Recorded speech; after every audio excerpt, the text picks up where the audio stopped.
It's Divas That Care Radio. Stories, strategies, and ideas to inspire positive change. Welcome to Divas That Care, a network of women committed to making our world a better place for everyone. This is a global movement for women, by women, engaged in a collaborative effort to create a better world for future generations. To find out more about the movement, visit divasthatcare.com after the show. Right now, though, stay tuned for another jolt of inspiration. Hello to all. Welcome to Divas That Care Network. I am Joyce Benning, and I will be your host for this absolutely invigorating, robust lifestyle show. First of all, on this December morning, I would like to thank each one of our listeners who have tuned in live to our podcast today and the ones that will be listening to the recording. I am just so very grateful for each one of you listeners. And you are all in for a very, very special time today, as I have my returning monthly diva with me, Deb Matlock, and her and I are going to chat about wild nature connections during the holidays. Oh man, is this ever going to be exciting? So Deb, could you please introduce yourself to our listeners today? Absolutely. I am so excited to be here. I am Deb Matlock, as Joyce just said, and I'm coming to you from Colorado in the USA. And I have a small business called Wild Rhythms, and I focus on deep and sacred connection between earth, animals, and the world of spirit. And I do that through retreats and coaching work and also a slew of practitioner trainings for folks who are wanting to incorporate more of that work into their own offerings for clients and communities. Oh, wow. What an exciting career you have. You're touching with nature and with people and the sacred connection between it all. I just love it. Oh, wow. That is beautiful, Deb. And how well that fits in what you do on a daily basis on what we're going to talk about today on the wild nature connections during the holidays. And as we bring that in, what are some of the first thoughts that come to your mind when you're thinking about the wild nature connections at this time of the year? You know, I'm so excited for this topic because I think that this time of year there are so many opportunities for connecting consciously with high awareness to the wild world around us and the animals in our lives. And also at the same time, there is so much going on, and a lot of that can easily take us out of those wild rhythms and those wild connections, and all of a sudden we're finding our schedule full of things, and we're driving ourselves into the ground in some cases, And so I think the first thing that comes to mind is that consciously pausing and saying, what are the wild rhythms, the natural patterns that happen in the world this time of year? Whether we are in the northern hemisphere where we are moving into the winter and the shorter days and the darker, less sunlight, or we're in the southern hemisphere where we're bouncing into our summer and our lots of sunlight and lots of life and vibrancy around us. I think it's about consciously saying, okay, what's actually going on in the world around me, and how do I feel that in my own body and in my own life, and how can I be aware of that when there's 1,001 things on my to-do list and parties and company coming in and all the things that can pile up at this time of year. Oh yes, how we can all get wrapped up in the hustle and bustle and overlook the wild rhythms that are happening outside and all around us. Just like this morning, I was busy taking care of the horses, feeding, cleaning pens, and I just stopped and breathed for a moment and thought, look, the birds were singing so beautiful. And I thought, okay, now just take that moment and enjoy that music that is coming from them, rather than thinking, oh, I gotta get all this done, and when I get in, I need to get this done, and just step back a moment, breathe, and listen to what's happening around you. And I mean, it's just amazing. And I have little kitties and how they are running around and playing with one another and running in and out of the barn. And it's just taking those moments is how I feel, to just breathe and step back from the hustle bustle and just look around at what's happening around you in nature. And I loved how you said in the different all around the world, there's different things happening, because some of them, like here in Kansas, we're in the shorter days and the colder weather, and you were talking earlier how you're going to get snow in Colorado, and yet some others are in the warmer climates. So it's just so interesting to me how it's all a full circle, where we can see warm weather, we can see cold weather. It's just all around the whole universe, and just taking those moments to connect it all with the wild animals that are out there, too, in nature.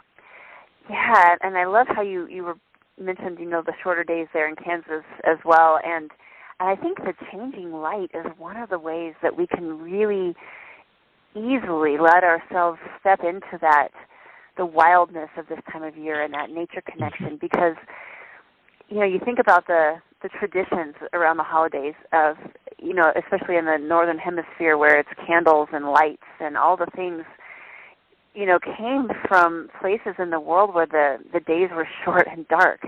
And so even lighting a candle, like a Christmas candle or a Hanukkah candle, or, there's a piece of that connects to the sun if we allow ourselves to think of it that way. And there's a piece of it that says, oh, right, we are wild beings, and we are looking towards light, even as it's getting dark at 4 in the afternoon. And I don't know about you, but this time of year, by 7 or 7:30, I'm ready for bed. And in June, I would never feel that way at 7 or 7:30. I'd feel like I'd be having dinner at that point. And it's just such a beautiful reminder of all of these cycles, and it's everywhere around us. It's just a matter of saying, I'm going to notice that and reflect on that, and maybe even allow myself to find some poetry or some music or things that make me feel that kind of connection, even just to the light, even if that's the only place we have time and energy to focus on. It's pretty profound. Yes. Oh, I love that, how you said to even light a candle, and in that light you're connecting to the sun, even though it may be done at dark at night, how that light brings into the room or into where you lit that candle. I love that, because that is something so simple that we can do, and anyone can do it. I mean, whether you're living in a big city or living out in the country, you can light that candle and feel that light that is coming from it and connect to nature and the wild rhythms through that. Oh, I love that. And another thing that always comes to mind when I think of darkness is the beauty. There is just something about, on a cold night, clear night outside, the stars are so bright. It is just like if there's a crispness in the air, and it's just beautiful. And we had a full moon here the other night. And, oh my word, it was like it was lighting up everything. It was just gorgeous. But I've always been, I don't know, it just intrigues me, or it's just magical to me to be out when it's on a cold night like that and just see how bright the stars are and the beauty that's all around, even in the darkness. And if you are then and come in and light a candle, you can bring that light then right with you from the darkness of those bright stars, and just kind of incorporate it all together is how I think about it. Oh my gosh, I love that you brought that up, because, that's exactly how, here in Colorado, the colder the night, if there's not a cloud cover, it's usually a little colder. I think the clouds kind of keep some of the day heat in a little longer. And so it's these amazing nights, these clear, like you said, crisp and cool. And this is a place where we can also allow ourselves to step into the wildness of the season and say, okay, you know what, it's cold out there, but I am going to bundle up and go out for a few minutes just so that I can look at the stars. And sometimes, I love doing that, and there are still nights where it's like, ooh, it's really going to be chilly, but it's so worth it. So I think that's a beautiful place we can say to ourselves, okay, you know what, I can push my comfort a little bit, because it's going to be so worth it to see this sky full of stars, or the moon, doing whatever light show it's doing, depending on where it is in the month, and then run back in and warm up, Right. Go back in and have that cup of hot chocolate that you were thinking of having before you went out. You're really going to enjoy it then when you come back in. That's right, exactly. Oh, well, and I always think too, snowflakes. They are just magnificent because I always feel when you really look at them, there's no two snowflakes alike. They're just they're in such beauty as they come down, and especially if you catch a snowfall where there's no wind and it's just gently laying down on the ground and on the trees, and it is really beautiful. I mean, I know snowfall can be treacherous roads, and it's more care to take care of the animals, but sometimes you just have to step back and see the beauty that is in that snowfall that is coming down, and it is gorgeous. Oh, you're reminding me of when I was a child. I had one of my winter jackets for a couple years until I outgrew it. Was a darker blue. Uh-huh. And I remember I would stand outside and just hold my arm up because it was dark enough that the snowflakes I could see them. And like you said, if there wasn't a lot of wind and if it was cold enough that the flakes weren't kind of melting before they hit the ground, that kind of, and I would just look, and it would be such a delight to see the different snowflakes, the shapes and the styles, and so that's something else we can do even as adults. I love that you brought that up because I'm remembering this memory now of when I was about 10. But we can say, okay, what do I have that's a darker clothing or something that's a solid color that I can just hold my arm up if we're in a place where there's snow, and just see, is it the kind of snow where we can actually see the beauty of these little crystals? Because it might be, and it's such a treat and a delight when it is. It's like a giddy moment of, oh, look, I can tell. And it's free and it's accessible, like you said, anywhere that it's snowing. If big city, rural community, it doesn't matter. If it's snowing and it's the right conditions, we can do that. And they can give ourselves that little gift of connection and a moment of awe and marveling at the beauty of it all. Yes.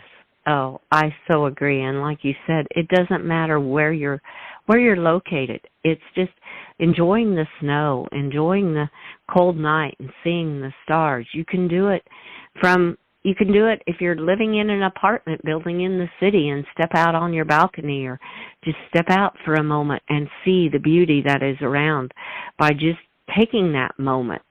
And it can be done anywhere. And I always feel that's kind of too what brings the whole full circle of web together, because we're all under the same sky and we all can see that beauty that is right up there above us no matter where we are. And even if it's a warm night and you're in a warmer climate, the stars are beautiful there too on a warm night too. It's so either way we can feel it all in no matter where we're located and where we happen to be living at this point in our life. Yeah, and I think what you're bringing up, what it's making me think of is that it's just a conscious choice. Mm-hmm. and I think with the holidays and all the stuff that adds to the plate of busyness and good and bad, it's lovely connecting with people and whatever the traditions are, and it also can be exhausting depending on what's going on. But, there's that, we can make that conscious choice of saying, I am not going to lose my awareness and my connection to what's going on in the wild world. I may be running around doing something, I may be not outside for several hours because I'm in a kitchen or, but I'm gonna find the moments, no matter where I am, no matter what season it is where I am, and just keep that connection alive. I know for me that's also what helps me get through the holidays. I do get very exhausted. I love parts of it, and also I'm a pretty introverted person, and so it's a lot more engagement than I might have in a normal month. And those are the moments that also keep me sane and keep me grounded and feeling like myself, and not like I've, just sort of forgotten what I need and what my rhythms are this time of year too, because our rhythms are also part of wild nature, and so some people, their rhythms may be all about getting out and connecting and going to as many parties and going out to caroling and going out to, and other people it might be that their rhythms are about really preserving some of that personal quiet space, and or a combination. But I think if we allow ourselves to also acknowledge that our rhythms matter, and we take what we can do what we need to do, and that also helps our connection with the wildness that is all around us and in us. Oh, so true. That is beautifully said. I just love that, how you said we need to recognize our own wild rhythms. And just because someone else may love to go to all the parties and maybe love all that hustle and bustle, that doesn't mean that we are different because we don't like it. We are just made unique with our own wild rhythms inside of us, and we need to keep that, to me, at the forefront, to acknowledge that, because when you let your inner rhythms shine, how you're going to shine them across the whole world and spread that light to others, rather than trying to be someone that your rhythms really aren't. You have to, I always feel you need to do what you feel from the heart. And if being a little more introverted is you, then that's what you need to be. And when you're with others, your light's going to shine absolutely beautiful, because you're not trying to be someone else that you aren't. And I loved how you said that, and that's what came to my mind when you said that about recognizing our own wild rhythms. And along with that, I'd like to also say, remember your domesticated animals during this time, because sometimes they can get lost in all the hustle bustle, and they still need your love, your attention. They have their own wild rhythms that they're showing to you too. Just like this morning, my border collie, I was busy cleaning pens, and here he was right beside me. He needed some love right at that time, and I'm like, okay, you need attention now. Worse than what I'm doing needs to be done. It's time to take a moment and love you. Oh, I'm so glad you brought that up. Yeah, because that was actually something that I was hoping we would get to today. Because I think extra parties, extra stimulus, different foods laying around, and like how do we look at all of this through their eyes? And like people leaving a plate of cookies on a table and then getting upset with the dog for stealing the cookies. Maybe don't put the cookies where the dog can get them. Like little things, because our animals they're dealing with all the stimulus of all of this as well. And for them, they don't necessarily have the added benefit of fully understanding it. Like it's we understand the holiday season. We understand that there's going to be this, that, and the other going on, and it's going to be over on this date, and we can all kick back and put up our feet. And, for them, they may not have that kind of intellectual comprehension of it, right, but they sure as heck have the sensory comprehension of it. And, I mean, party after party where their dogs are just left at the mercy of all the guests, for example. And, I've been to parties over the years where I was looking at the dog and thinking, this dog would really rather be in a bedroom right now with a nice little chew and quiet. So I think I love that you brought that up, asking ourselves, what do they need to keep their sense of themselves intact as we go through all of our human experiences. And some of them love it. I mean, I've had dogs that were just like, people, yay, packages, yay. Yeah. And others that it was the most stressful thing ever. So they're all different. Yeah, they're all different, and they're just like us people. And I believe I feel we need to recognize that and feel for them too on what's going to make them the most comfortable through the holidays too, because they play such an important part in our lives. They are our family for me, and they live more in the present moment, and they're not thinking of that this is all going to be over with in a week and then we'll be back to more of a normal life. They're right there in that present moment, and whatever they feel the most comfortable with. It brings to mind some friends have left their dogs at the kennel and not explaining to them really what's happening, and maybe not taking I know some kennels will allow you to bring a blanket or something from home that makes them feel a little more secure, and letting them know that, telling them, I'll be back. I'm real big at telling my dogs, if I leave for an hour or two, I say, I'll be back in a couple hours. You'll be okay. And I think it's so important to tell them that you're coming back for them, and even give them a time frame. Maybe their time and our time don't relate the same, but at least let them know you're coming back, and leave something with them that makes them feel a little more secure than just putting them into a strange place and walking away. So I wanted to share that too, because I know a lot of dogs are left at kennels and different daycare places during these times because people are traveling where they can't always take them with them. So or any of your pets, just make sure you're keeping them in your mind too as you're going through all of this process of the holidays.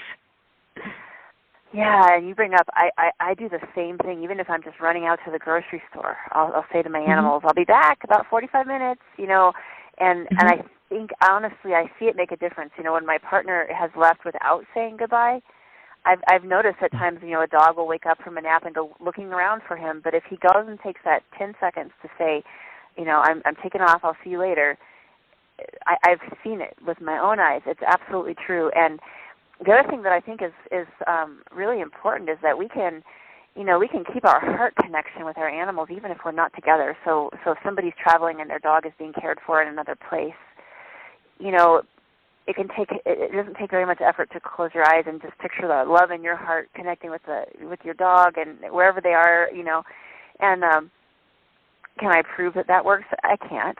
But have I seen enough things anecdotally that make me think it does? Absolutely. Mm-hmm. And so that's something else we can do that might help make their experience a little calmer, a little bit more of a sense of, okay, my person, I'm still connected.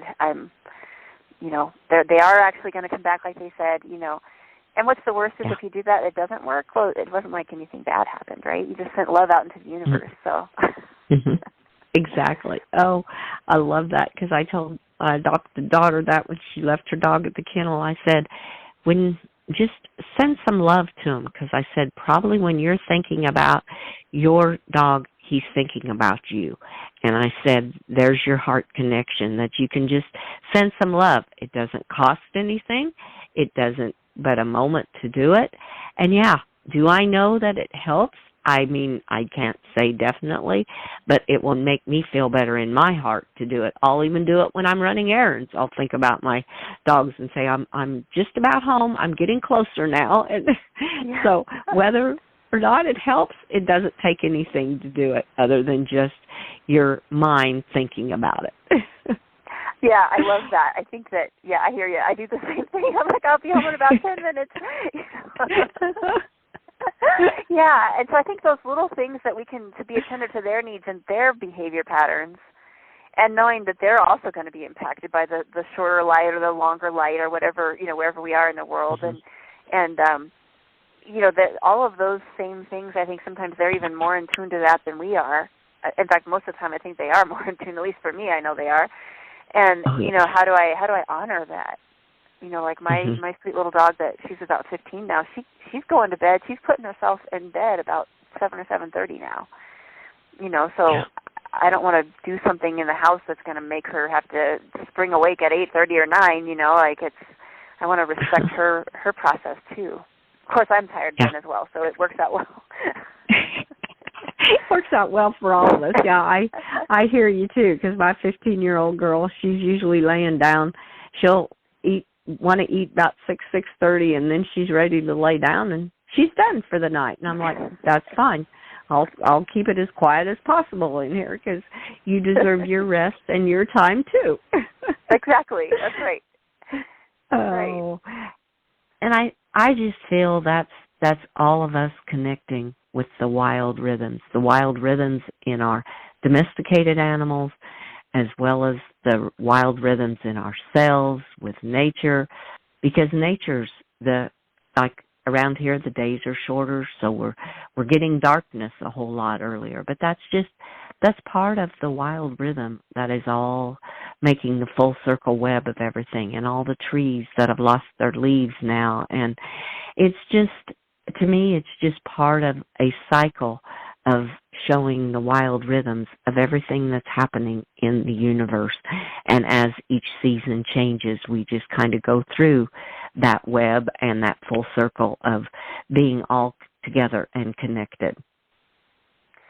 Yeah, I absolutely agree. And I think there's such an empowering piece for all of us if we consciously let ourselves stay focused at least a little bit on that. during this time of year where there's so much, like you said, the hustle and bustle, which we always hear about, but it's real, It's a real thing, and if we allow ourselves to step back a little bit and just breathe and just, like you said, soak it in, go outside at night, go, take a moment when your dog is leaning into you saying, hey, could you notice me? Let's, enjoying in the patterns that the wild animals around us are doing. Some of the animals we may be familiar with may have left our areas, to go to warmer places with more food, whereas other ones may be coming now. Like I know here in Colorado we've got a lot of birds that have left. And we're also the place where some of the birds from more north hang out because we're warm and balmy compared to where they were for the summer, And so we've got eagles and we've got more geese and, I live by a lake and I love this time of year because we just have big flock of geese that live up at the lake, and late at night and even early in the morning if I go outside I can just hear them chattering away up there, and it may be 4 a.m.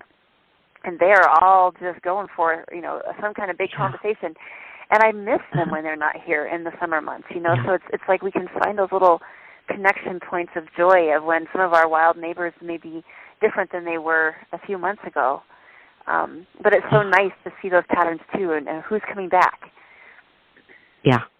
Oh, yes, I agree. That's like the geese flying over us now, heading south to a little bit warmer land. And I'm like, oh, I just love them. I hear them in the sky, and I love to look at their formations. And I always tell them, have a safe flight, geese. Oh, I love it.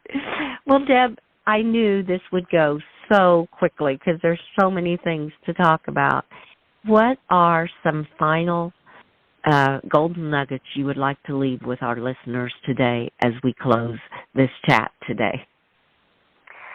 I think if we all were to say, all right, today I'm going to go out and I'm going to pay attention to something wild that only happens this time of year. Maybe it's a certain way the ice freezes on the branches. Maybe it's a certain way the constellations appear in the sky.